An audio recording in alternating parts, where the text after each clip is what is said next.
O tema de hoje é falar sobre comportamentos que são bem comuns, eu vejo acontecer a todo tempo, que destroem a prosperidade, que acabam com a possibilidade de você crescer financeiramente. E eu vou explicar cada comportamento e comentar um pouco sobre eles.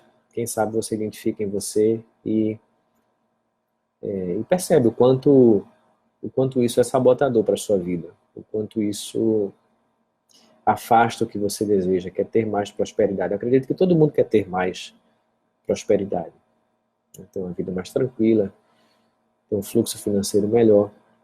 Bom, antes de começar, eu queria fazer um pouco de EFT, algumas rodadas para limpar os pensamentos, acalmar a ansiedade, aumentar o foco, a concentração. Então a gente pode fazer EFT para limpar as emoções do passado, né, limpar traumas, mágoas, ressentimentos. Essa é a forma como a técnica é mais eficiente, mas a gente também pode fazer em um determinado momento para nos ajudar a ficar mais tranquilo, a ficar mais focado, mais sereno, tirar o excesso de pensamentos. E é o que eu quero fazer agora com vocês, fazer algumas rodadas de EFT para isso, tá? Então eu queria que você percebesse nesse momento a sua mente e o seu corpo. Observa se a mente está tranquila, se está agitada, se tem muitos pensamentos, ou se a cabeça está um pouco mais tranquila. Observa também sinais do seu corpo, de agitação, de ansiedade, talvez algum desconforto físico que esteja presente no seu corpo. Então, observa o coração, o estômago, a garganta, os ombros, as pernas. A própria sensação também da cabeça, às vezes, que pode estar um pouco pesada. Enfim, comece a identificar no seu corpo e na sua mente sinais de tensão, de ansiedade, de aceleração, de estresse. E eu quero que você apenas identifique, perceba, sinta, localize onde é que estão essas sensações no seu corpo. Porque nós vamos fazer algumas rodadas de EFT e depois a gente vai observar, depois da rodada, como é que ficou. E aí, depois que a gente fizer essas rodadas, eu começo aqui a nossa apresentação.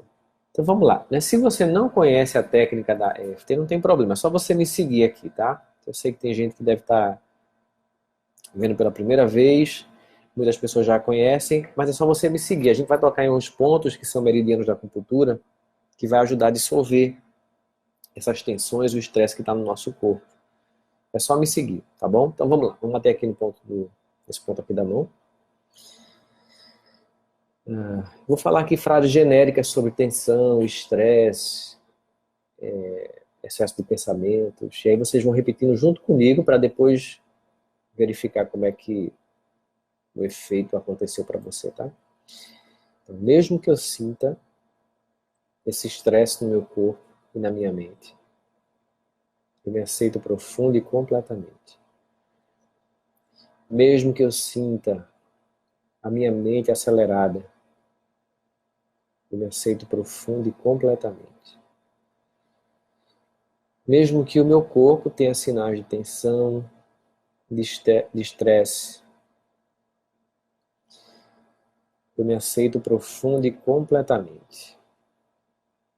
Agora a gente vai tocando nos pontos, nesses pontos aqui, né? Siga junto comigo, vou falando aqui algumas frases, você vai repetindo junto comigo. Então, excesso de pensamentos, dificuldade de focar no momento presente, muitas preocupações, notícias que aparecem a todo momento na televisão que trazem ansiedade, medo, tensão na minha mente, no meu corpo. A minha mente fica cada vez mais acelerada. Aqui embaixo da axila, o ponto.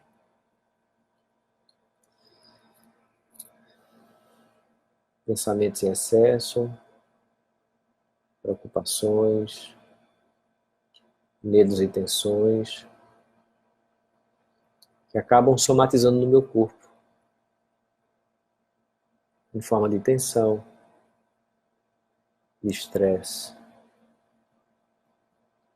Às vezes o coração fica mais acelerado, a respiração mais curta. São os efeitos do estresse, dos pensamentos no meu corpo. Ok? Vamos parar um pouquinho agora.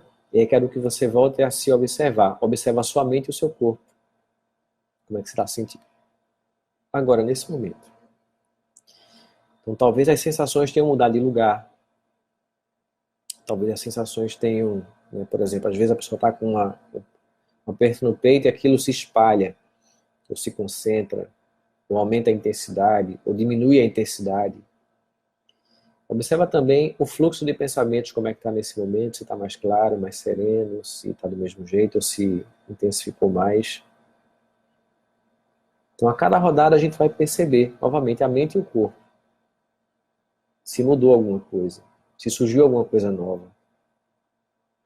E a tendência é que com algumas rodadas você comece a sentir mais paz interior, mais clareza mental, mais foco. E isso vai ter um efeito temporário, porque é importante que você depois se aprofunde para limpar coisas velhas guardadas que você tem, mas esse tipo de rodada funciona muito para dar uma acalmada e ajudar a ter foco naquele momento. Então vamos lá, mais uma vez aqui. Mesmo que eu sinta o meu corpo estressado e a minha mente acelerada, eu me aceito profundo e completamente. Mesmo que eu sinta no meu corpo sinais de tensão, coração acelerado, respiração mais curta, eu me aceito profundo e completamente. Mesmo que eu sinta os meus pensamentos em excesso, eu me aceito profundo e completamente. Mente acelerada, pensamentos em excesso, tensão mental, estresse mental, preocupações que vêm à minha cabeça, medos, pensamentos avulsos que surgem a todo momento, dificuldade de ficar em paz nesse momento, dificuldade de ficar presente nesse momento, e tantos pensamentos que surgem, que geram estresse no meu corpo, tensões no meu corpo, aperto, peso, cansaço, coração acelerado, respiração mais curta, tensões na minha mente e no meu corpo. Ok. Observa mais uma vez a sua mente e o seu corpo agora e vê o que foi que mudou. Vê se mudou a sensação física, se o pensamento está mais calmo, mais tranquilo, mais sereno ou não. E a gente vai fazer mais uma rodada e depois mais uma para finalizar. Então são 4 rodadas para dar uma acalmada. Você pode fazer mais também, né? Em casa, quando você quiser fazer, você pode fazer mais vezes. Então vamos lá. Mais uma rodada aqui. Mesmo que eu ainda sinta essa tensão na minha mente, que se reflete no meu corpo, eu me aceito profundo e completamente. Mesmo que eu sinta sinais de tensão no meu corpo, eu me aceito profundo e completamente. Mesmo que eu sinta sinais de estresse na minha mente e no meu corpo, eu me aceito profundo e completamente. Estresse na minha mente e no meu corpo. Excesso de pensamentos, preocupações, medos, tensões.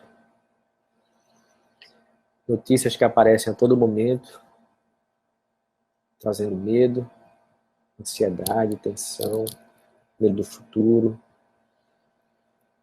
Tudo isso deixa a minha mente acelerada, com dificuldade de ficar no aqui, no agora, e focar no momento presente. E o meu corpo sofre os efeitos desses pensamentos, desse estresse e ansiedade, gerando tensão no meu corpo, cansaço, peso, aperto, coração acelerado, respiração curta, tensão nos músculos do meu corpo, dores pelo meu corpo de tensão. Ok. Observa mais uma vez O seu corpo e a sua mente. Muito comum, né? Eu vi aqui algumas pessoas falando de bocejo. Bocejar, suspirar ao longo da rodada ou no final da rodada, né? Como um sinal de alívio de tensão, de liberação de alguma coisa que estava ali no seu corpo. Nem sempre isso acontece, mas muitas vezes as pessoas vão sentir esses efeitos. Então procura observar as tensões, as dores no corpo, o sinal de estresse, o sinal de ansiedade, o ritmo dos pensamentos, ver se a sua mente está mais clara agora do que estava antes, ou se está menos acelerada do que estava antes. É bem possível que sim, tá?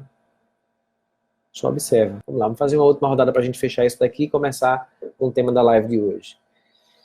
Mesmo que eu sinta esse estresse na minha mente, no meu corpo, eu escolho nesse momento liberar os pensamentos, as tensões e ficar em paz. Mesmo que na minha mente, nesse momento, exista um excesso de preocupação, de medo, de tensão, eu escolho nesse momento dissolver e liberar todos os medos e pensamentos que estão presentes agora. Mesmo que o meu corpo esteja dando sinais de estresse e tensão, eu escolho relaxar nesse momento.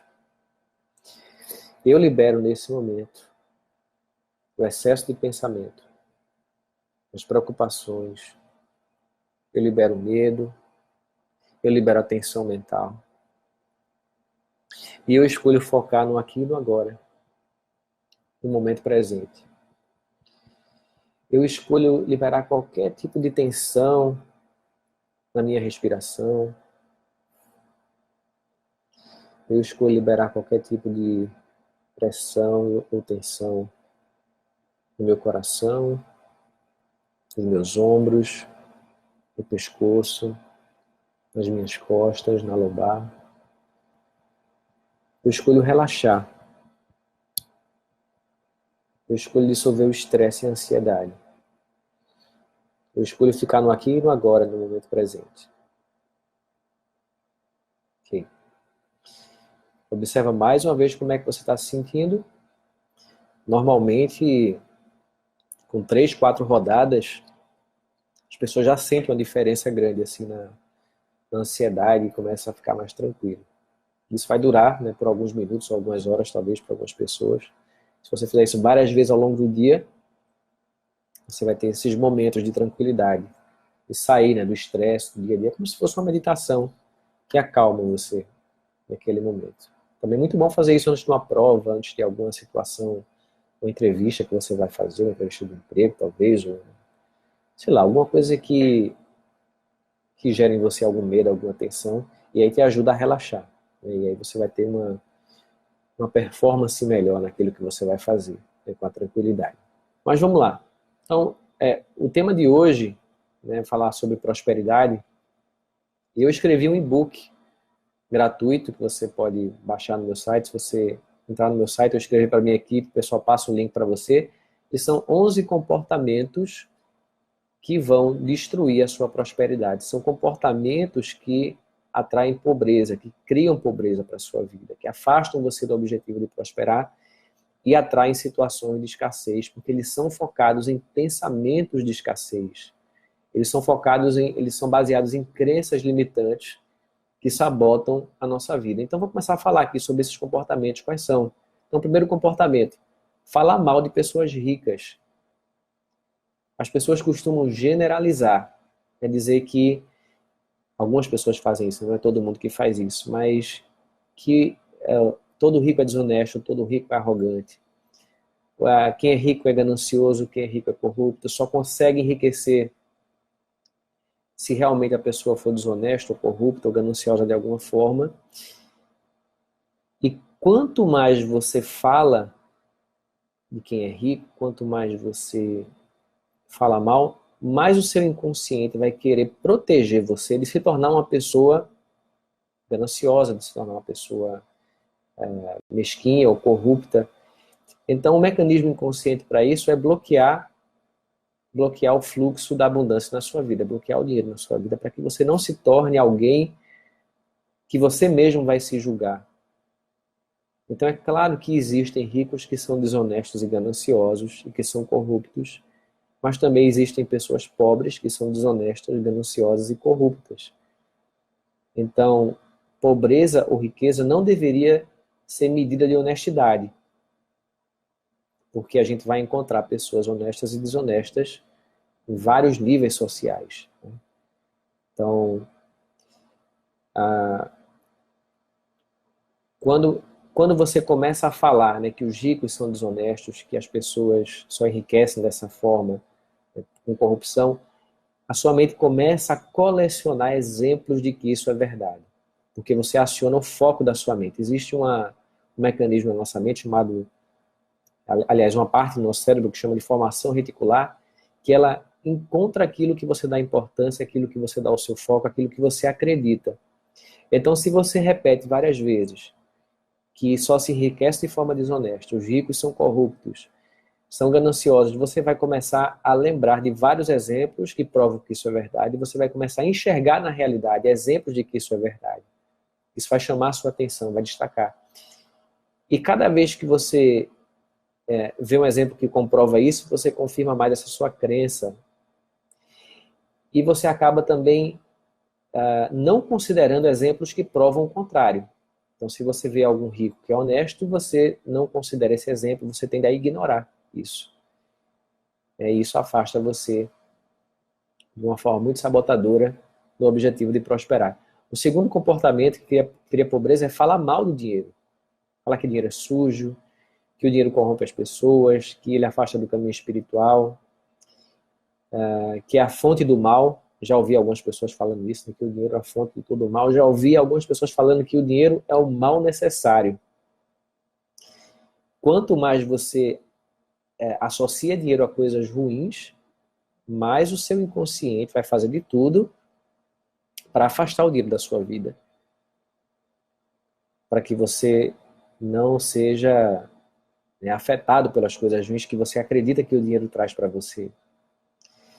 Então, inconscientemente, você se afasta do dinheiro para não perder a sua paz interior, para não atrair falsos amigos, ou para não ser visto também como uma pessoa gananciosa, ou para não ser corrompido pelo dinheiro. Então, toda vez que você associa dinheiro a coisas ruins, você dá um jeito de se afastar dele. Ou se você mesmo assim conseguir atrair, você vai dar um jeito de perder aquilo que você tem. O próximo comportamento aqui que eu vou falar é reclamar das contas que você tem. Seja a conta de energia, seja a conta do cartão de crédito, seja a escola dos filhos, o condomínio. Eu já vi muita gente reclamando de condomínio, falando que é como se fosse a pessoa tem um imóvel, mas ela paga uma prestação que nunca termina. Né? E quando você faz isso, você deixa de reconhecer todos os benefícios que você tem ao pagar aquela conta, ao ter aquele serviço. Foi prestado um serviço para você. Então, a gente meio que dá as coisas meio que como se elas fossem garantidas na nossa vida. Então, a energia, a água.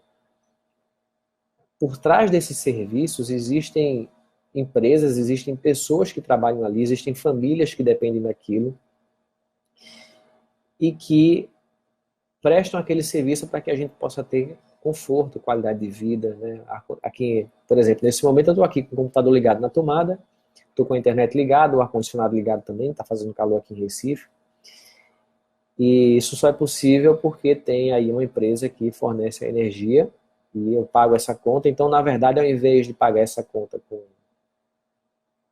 com raiva, eu deveria pagar com gratidão. Reconhecer todo o benefício que isso me traz. O que acontece muitas vezes é que como a gente só paga a conta no final do mês, a gente não paga à medida que a gente usa, a tendência é que você esqueça o benefício que você recebeu ao longo do mês. Então imagina se cada vez que você sentisse calor, você tivesse que colocar uma moedinha no ar-condicionado para ele funcionar. Alguns centavos ali para ele funcionar por alguns minutos, algumas horas, para você se refrescar. Aí você teria aquela sensação de gratificação instantânea. Você colocou o dinheiro e recebeu um benefício na hora. Mas não é assim que funciona. Você usa o mês inteiro e no final do mês você paga a conta. E aí quando você paga a conta, você esqueceu que você usou o chuveiro elétrico, que foi confortável, que você dormiu noites agradáveis por conta do ar-condicionado, né, que os seus filhos também usufruíram disso, e que você pôde ver televisão, pôde assistir coisas na internet, pôde ligar o computador, pôde carregar o seu celular, pôde se comunicar com as pessoas por conta dessas contas. Existe também uma crença inconsciente, no ato da reclamação, que é como se fosse assim: se eu reclamar muito, as coisas vão melhorar de alguma forma. Alguém vai resolver esse meu sofrimento. Que é uma coisa que vem da infância, tá? É uma coisa que vem lá um padrão emocional que vem do bebê. O bebê é assim, ele chora, e é normal que seja assim, tem que ser assim, né, na infância, ainda mais o bebezinho pequeno. Então, meu filho João, quando ele está chateado com alguma coisa, ele chora. E a gente tem que se desdobrar para adivinhar o que é que ele quer, para que ele fique feliz de novo e volte a sorrir. Então, é assim que funciona. À medida que você vai crescendo, esse mecanismo ele deve ser desligado aos poucos, porque você vai aprendendo a se satisfazer. Você vai aprendendo a prover as suas próprias necessidades, e você vai aprendendo também que nem tudo que você quer vai acontecer da forma que você gostaria que acontecesse. Então, o mecanismo da reclamação ele deveria cada vez mais, à medida que a gente cresce, amadurece, ficar no passado. E aí, quando você se tornasse um adulto, você já teria abandonado por completo qualquer tipo de hábito de reclamar. Então, quando você reclama muito das contas, né, inconscientemente é como se isso fosse gerar algum resultado, é como se alguém fosse ou pagar aquela conta para você ou diminuir aquela conta para você, o que não vai acontecer. Então, no lugar de pagar as contas com esse sentimento de reclamação, o ideal seria você agradecer todos os serviços prestados, tudo que você recebeu em troco daquele pagamento que você está fazendo agora. Próximo comportamento de criar pobreza é ser mesquinho, não doar nada nunca para ninguém.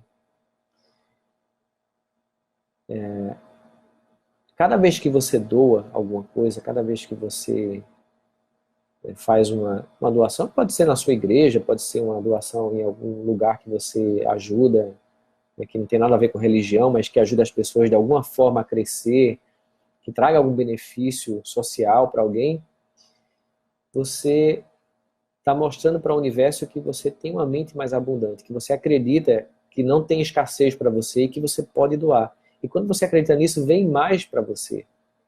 As pessoas mesquinhas, elas tendem a segurar o dinheiro com medo que falte, e elas bloqueiam um fluxo que poderia vir para elas, porque a abundância ela é infinita. Então, quanto mais você se desapega, quanto mais você aprende a doar, quanto mais você deixa a mesquinhez para trás, maior a tendência de que um fluxo de prosperidade entre na sua vida. Próximo comportamento para criar pobreza é ler notícias ruins sobre a economia. É todo tipo de notícia ruim, na verdade, não só sobre a economia. Então a gente observa que tem pessoas que ficam diariamente, de forma assídua, lendo sobre a política, lendo sobre a economia, colecionando aqueles fatos, e aí elas vão depois conversar sobre isso no trabalho, com as pessoas ao redor, com as pessoas em casa. Eu conheço pessoas, né, que no passado isso era mais comum, que recortavam notícias ruins e colecionavam. E aí tem gente que fala assim, mas você precisa prestar atenção nessas coisas, porque você vai ficar alienado se você não prestar atenção. Você tem que se tornar uma pessoa realista. Então você tem que saber o que está acontecendo. Quando você age dessa maneira, ainda mais de forma exagerada, você não se torna uma pessoa realista, você se torna uma pessoa pessimista. É o contrário, né? Não é realista e não é otimista, é pessimista. Vários medos começam a entrar na sua mente. Medos infundados, medos de coisas que muitas vezes, na maioria das vezes, nunca vão acontecer. E quanto mais você se conecta com essas notícias, quanto mais você sente raiva disso, quanto mais você coleciona esse tipo de sentimento, mais você contribui para gerar depressão, síndrome do pânico, medo da escassez. Você fica paralisado, não consegue agir, não consegue fazer o que precisa ser feito para a sua vida crescer, para você prosperar. Então, saber o que está acontecendo, eu não acho que você deva realmente não saber nada do que está acontecendo, mas isso deve ser feito de uma forma com muita parcimônia, com muita parcimônia, e sem se deixar envolver pelas emoções negativas, sem se deixar envolver pela raiva, pelo ódio, porque isso não vai ajudar você a superar esses desafios. A gente está vivendo um momento desafiador, e quanto mais em paz a gente tiver, mais a gente vai conseguir sair desse momento e criar prosperidade para a nossa vida. O sexto comportamento para criar pobreza é atribuir a sua situação econômica e financeira e a de outras pessoas também à sorte ou ao azar. Porque aí você perde completamente o seu poder pessoal. Então, se eu estou vivendo um momento bom, é porque eu tenho sorte. Se eu estou vivendo um momento ruim, é porque eu tenho azar. Se fulano é rico, é porque ele tem sorte. Se fulano é pobre, é porque ele tem azar. E quando você atribui dessa maneira, você acaba subestimando aquilo que você é capaz de fazer, o seu potencial de atrair situações, de criar prosperidade para a sua vida, de reverter situações negativas. Por mais que você tenha entrado numa situação financeira complicada, de forma inconsciente, você ou atraiu ou criou aquilo, mas quando você atribui tudo à sorte ou ao azar, é porque no fundo você acredita que você tem muito pouca influência sobre a situação que você vive, e quando na verdade é o contrário, a gente tem muita influência sobre a nossa situação. Claro que a gente é afetado também pela coletividade. O que acontece no coletivo afeta as pessoas individualmente. Mas também é verdadeiro que a nossa mente individual, se nós melhorarmos a nossa mente individual, cada um melhorar um pouco a sua mente, cada um tiver uma mente um pouco mais próspera, isso também vai se refletir numa prosperidade coletiva. Então, o ideal é você trabalhar os seus pensamentos, as suas crenças, as suas emoções, fazer o que precisa ser feito para você crescer e prosperar, e assim você vai contribuir também para que a sociedade cresça e prospere. Porque o coletivo é a soma do individual. O sétimo comportamento para criar pobreza é ficar revoltado quando sabe de alguém que tem um salário muito alto. Né? Então, né, sei lá, às vezes um jogador de futebol, um artista, uma pessoa que tenha, né, um empresário, um executivo de uma grande empresa que ganha um alto salário, e as pessoas ficam indignadas com isso e comparam com o professor, que o professor tem uma profissão nobre e ganha muito pouco. E eu até concordo que o professor poderia ser mais valorizado, que o professor poderia ganhar melhor, que seria bom se isso acontecesse aqui no Brasil, para valorizar a profissão e a gente ter uma educação melhor. Mas o fato é que você reclamar de quem ganha muito não faz você ganhar mais e nem diminui o salário das pessoas. Só faz você gastar energia. E muitas vezes você reclama que alguém ganha muito por um julgamento seu. Você não sabe por que aquela pessoa ganha tão bem. Claro que tem, né, vão ter casos de pessoas que, por desonestidade, vão ter aí uma renda muito alta. Mas muitas vezes não é dessa maneira, de forma honesta. E se alguém ganha um alto salário, é porque provavelmente, na maioria das vezes, ela consegue gerar um benefício também muito grande. Então, um executivo que ganha um salário muito alto é porque ele consegue fazer a empresa dar lucro. Se ele não conseguir, o salário dele ou cai ou ele é demitido. Um jogador de futebol que ganha muito, né, o Neymar, por exemplo, é porque ele traz muita renda para o clube, muita renda para os patrocinadores. Ele vende muito, então por isso que ele consegue ganhar o que ele ganha. Né? Então, isso não quer dizer que eu ache que é bom e que é justo o professor, por exemplo, ganhar pouco. Né? Seria bom que ganhasse mais. Mas se o professor abrir a mente dele para novas possibilidades, ele pode criar também mais renda para ele. Hoje, por exemplo, praticamente eu ganho minha vida como professor. Eu ensino EFT, eu ensino autoconhecimento e desenvolvimento pessoal. E eu escolhi fazer isso de uma forma que me gera prosperidade, que atinge muitas pessoas e que acaba me dando uma boa renda, um bom retorno financeiro. Se eu resolver ser um professor tradicional, né, que dá aula em sala de aula, como a maioria, eu vou ganhar aquele mesmo salário. Mas se a minha mente se abrir e eu começar a enxergar novas possibilidades, eu consigo, mesmo numa profissão que teoricamente é ruim, superar e crescer. E ao mesmo tempo eu posso ainda continuar reivindicando e acreditando que a categoria deva ser mais valorizada, porque eu realmente acredito que deveria ser mais valorizada, infelizmente não é. Né? Mas a pior coisa é a gente se vitimizar por isso, né? É ficar refém daquilo e ficar reclamando e entrar num processo de vitimização e reclamação. O oitavo comportamento para que a pobreza é pechinchar insistentemente.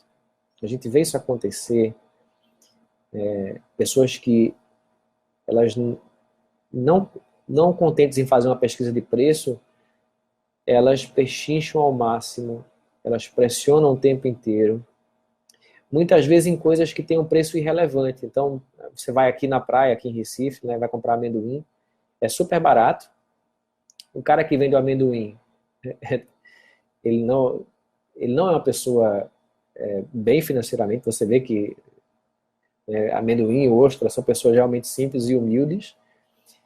E tem pessoas que insistentemente querem baixar o preço, querem pagar menos por aquilo, porque é como se elas sentissem que todo mundo quer levar vantagem em cima delas e elas têm que conseguir algum desconto para não se deixar explorar pelas pessoas. Mas elas só conseguem fazer isso, né, na maioria das vezes, com pessoas assim, mais simples, mais humildes, porque se ela vai num shopping, num lugar mais estabelecido, ela não consegue essa barganha toda. Quando ela consegue, uma barganha fixa que existe, né? Você vai comprar na loja, e aí tem o preço do cartão, tem talvez um preço à vista, e é isso, não tem mais o que dar desconto. Eu não estou falando também que é errado você pedir desconto, ou que, né, se você pede desconto você vai atrair pobreza para a sua vida. Eu acho que negociar faz parte da vida também. Cuidar do seu dinheiro faz parte da vida, negociar. Mas quando se torna uma obsessão, uma coisa insistente, você tem que observar que sentimento está por trás disso.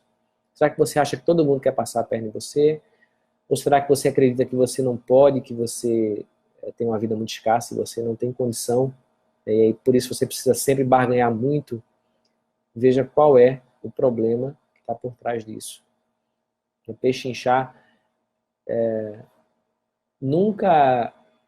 Tem pessoas que são incapazes, por exemplo, de, ao receber um serviço que superou a expectativa, dar uma gorjeta. Tem países que têm essa cultura de dar gorjeta. Então você recebe um bom serviço, o serviço foi prestado acima da média, por que não presentear aquela pessoa? Por que não recompensar ela melhor? Então, é uma atitude de prosperidade essa, então a pessoa tem uma mente mais próspera. Nono comportamento para que a pobreza é culpar os outros pela sua situação financeira. Né? Culpar o governo, culpar os seus pais, culpar o ex-marido, culpar a mulher, culpar os filhos, culpar o sócio, culpar o chefe, culpar a profissão, culpar o mercado. E aí você cai de novo no processo da vitimização, que tira a sua energia, tira a sua criatividade, você não enxerga formas de sair daquilo, porque você foi desempoderado, você colocou a culpa da sua situação financeira nos outros, então você não tem o poder de mudar aquilo. E aí tem aquela crença inconsciente, né, que se eu reclamar muito, quem sabe essas pessoas vão deixar de me atrapalhar, se eu reclamar muito, quem sabe a minha situação vai mudar. E não vai mudar, né, certamente. Não vai mudar, mas é o padrão infantil do bebê que reclama, que chora, para que as coisas mudem. O 10º comportamento para que a pobreza é ter vergonha de prosperar. Então tem gente que quando, sei lá, compra alguma coisa, né, comprou uma roupa, ou sei lá, fez uma viagem, e alguém comenta e elogia, fala, pô, que legal que você comprou essa roupa, ou esse carro, essa viagem. Ah, olha, mas isso aqui, olha, foi dividido em 10 vezes no cartão sem juros, estou pagando até hoje. Ou então a pessoa minimiza, né, fala assim, não, mas isso aqui nem foi de uma marca famosa, não. Eu comprei num lugar, numa loja bem baratinha, assim. Então, existe ali uma vergonha de ter alguma coisa, uma vergonha de que as pessoas vejam você como alguém próspero, porque provavelmente na sua mente, dinheiro e prosperidade deve estar associado com alguma coisa negativa. com ganância, com corrupção, e aí você não quer ser visto dessa forma. Então, se alguém, de repente, reconhece alguma coisa de prosperidade em você, você tende a negar aquilo, a rejeitar, para que você não seja classificado como aquilo que você julga que uma pessoa próspera é. E o 11º comportamento, para que a pobreza é desonestidade, levar vantagem sobre outras pessoas, né? Tem gente que fala assim, que só é possível ser rico sendo desonesto. E eu acredito no contrário, eu acredito que você só consegue enriquecer de uma forma realmente sustentável a longo prazo, enriquecer de forma tranquila, enriquecer sem medo, sem ansiedade, quando você é honesto, quando você produz alguma coisa que realmente contribui para o crescimento da sociedade, de alguma forma. Então a desonestidade, para mim, ela cria pobreza, ou ela cria instabilidade. Ela pode até criar uma riqueza material a princípio, mas na minha visão aquela riqueza não é sustentável a longo prazo. Não é sustentável ao longo de gerações também. Às vezes alguém, né, se corrompe e cria uma fortuna, e aí passa para o filho e o filho perde tudo. Então a gente vê isso acontecer. Então, levar vantagem sobre os outros. Existem também as pequenas corrupções que as pessoas falam muito das corrupções dos políticos e dos grandes empresários né, que em alguns casos roubam aí milhões. Mas tem aquelas pequenas corrupções do dia a dia que a população comete, que muitas pessoas fazem, né? Usar uma carteira de estudante para entrar, para pagar uma meia entrada quando você não tem direito, né? Fazer uma propaganda enganosa de alguma coisa que você vende, ou dar uma propina para um fiscal, para um guarda, para você não tomar uma multa. Então são pequenas corrupções que acontecem, que está na cultura, está no inconsciente, está na crença, né? Está muito forte na crença do nosso país, claro que não só no Brasil, mas em vários lugares também existe esse tipo de corrupção. E aquela corrupção que a gente vê na política e nos grandes empresários é a mesma corrupção que tem na sociedade. Porque o político, ele é uma pessoa que veio da sociedade. Então, na minha visão, se a gente tem um Congresso muito corrupto, um poder executivo corrupto, isso é um reflexo de uma sociedade corrupta. O político, ele não veio de outro planeta, né? Ele surgiu exatamente da sociedade que a gente vive. Os empresários que existem, que são corruptos, eles vieram também da sociedade que a gente vive. Então, quanto mais corrupta é uma sociedade, mais políticos e empresários corruptos elas vão produzir. Tá? Mas, na minha visão, você só consegue realmente construir uma prosperidade verdadeira, que é uma prosperidade onde você se sente bem com você, onde você dorme bem, onde você se sente em paz, e é onde ela é sustentável a longo prazo, se você é íntegro, se você é honesto.